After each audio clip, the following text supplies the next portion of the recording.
এই অপরাধে আপনাকে জনস্বার্থে সতর্কতামূলক 1 লক্ষ টাকা আর্থিক জরিমানা করা হলো। গন্ধ আসতেছে। আপনার তো এই রান্নাঘর নিশ্চয়ই জাদুঘর না যে মাংস রান্না করে দীর্ঘদিন ধরে সাজিয়ে রাখেন। এগুলো কি? গরুর পায়া। এগুলো আপনি কাঁচা মাংসের সঙ্গে ফ্রিজে কেন সংরক্ষণ করেছিলেন? কর্তৃপক্ষ জানে না। তাহলে যারা করেছে তাদের বেতন কারা দেয়? কর্তৃপক্ষ দেয়। তাহলে আপনাদের দায়িত্ব কি ছিল?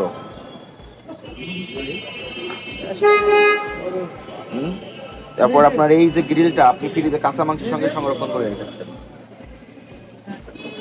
এই হাঁড়িগুলোর একই অবস্থা। লবণের প্যাকেটটা দেখেন তো, মস্ত সে লবণ যেটা রান্না করে মানে পুরোপুরি কোনো হোটেলের পরিবেশ হতে পারে না, যেটা দেখলাম ভিতরে। কেউ জানেন না। তাহলে এখানে রেখেছেন উদ্দেশ্য কি? এটা আপনার স্থান যারা আছে ওদেরকে বলা হয় এগুলো তাকে ফেলে দিন, কিন্তু ওরা মতো করে এটা করে। আপনার এই বক্তব্য কি বাস্তবসম্মত হচ্ছে? আপনার তো এই রান্নাঘর নিশ্চয়ই জাদুঘর না যে মাংস রান্না করে দীর্ঘদিন ধরে সাজিয়ে রাখেন। না স্যার, ওটার চেহারা দেখে কি মনে হচ্ছে? কিন্তু আরো জনসাধারণ তো আছে, আপনাদের কাছে কি মনে হয় মাংসটা কবে রাখা?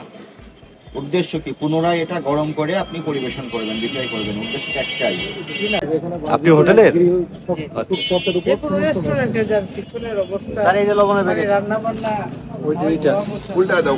ওটা যেটা ব্যবহার করতেছিল এমন একটা লবণ আমি এখানে ধরেছিলাম, ওটা নিয়ে আসেন। এটাই হ্যাঁ, পাত্রে রাখা ছিল, এটাই একটা পাত্রে রাখা ছিল ওটা। জি এটাই স্যার। পাত্রটা নিয়ে আসেন, পাত্রটা নিয়ে আসেন। প্যাকেটগুলো ছিঁড়া রাখি আর কি। রান্নাঘরের ভিতর থেকে তো তীব্র দুর্গন্ধ পাওয়া যাচ্ছে। এটা কর্তৃপক্ষ জানে না। কর্তৃপক্ষ কি জানে? শুধু প্রফিটের বিষয়টা জানে। না আর ভোক্তারা কি খাচ্ছে না খাচ্ছে, তারা নিরাপদ খাবার খাচ্ছে কিনা এই বিষয়ে কর্তৃপক্ষের কোনো জানার আগ্রহ নাই। অবশ্যই আছে। তাহলে ভিতরে এই পরিবেশ করে রেখেছে, আপনি দেখেন এর মধ্যে কর্তৃপক্ষ কি জানে না? ময়লাগুলো পড়ে আছে, দেখেন মুরগির সব পাখা টাকা সব ময়লা। খাবার পরিবেশন হয়তো উপরে না। আমাদের মালিক আসে কম তো, যে কারণে মালিক যদি আবার আসতো কন্টিনিউ তাহলে এরকম। মালিক কি প্রতিদিন আসে না? আজকে আপনি আপনার এই রান্নাঘরটা সম্পূর্ণ নিট অ্যান্ড ক্লিন করবেন। ওখানে যারা বাবুর্চি বা রাঁধুনি শ্রমিক আছে তাদের হাইজেনিক মেনটেন করে ওখানে ওয়াশরুমটা পরিষ্কার পরিচ্ছন্ন রাখবেন।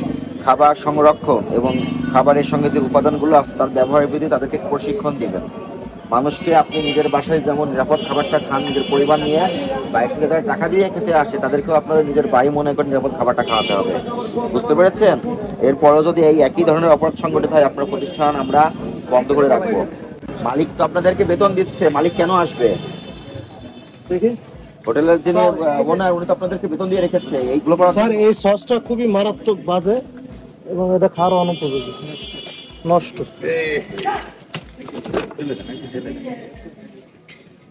এই লবণটার কথা বলতেছে। এটাই সেম কেটে দেখেন।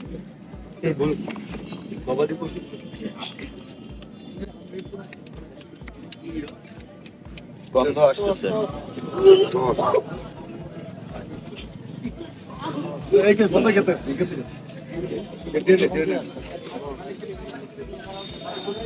আপনার এখানে যে অপরাধ হয়েছে আপনি এটা অপরাধ স্বীকার করেন?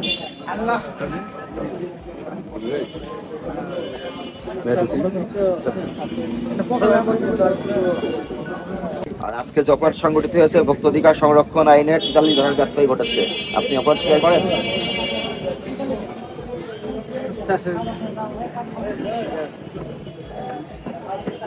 এই অপরাধে আপনাকে জনস্বার্থে সতর্কতামূলক 1 লক্ষ টাকা আর্থিক জরিমানা করা হলো।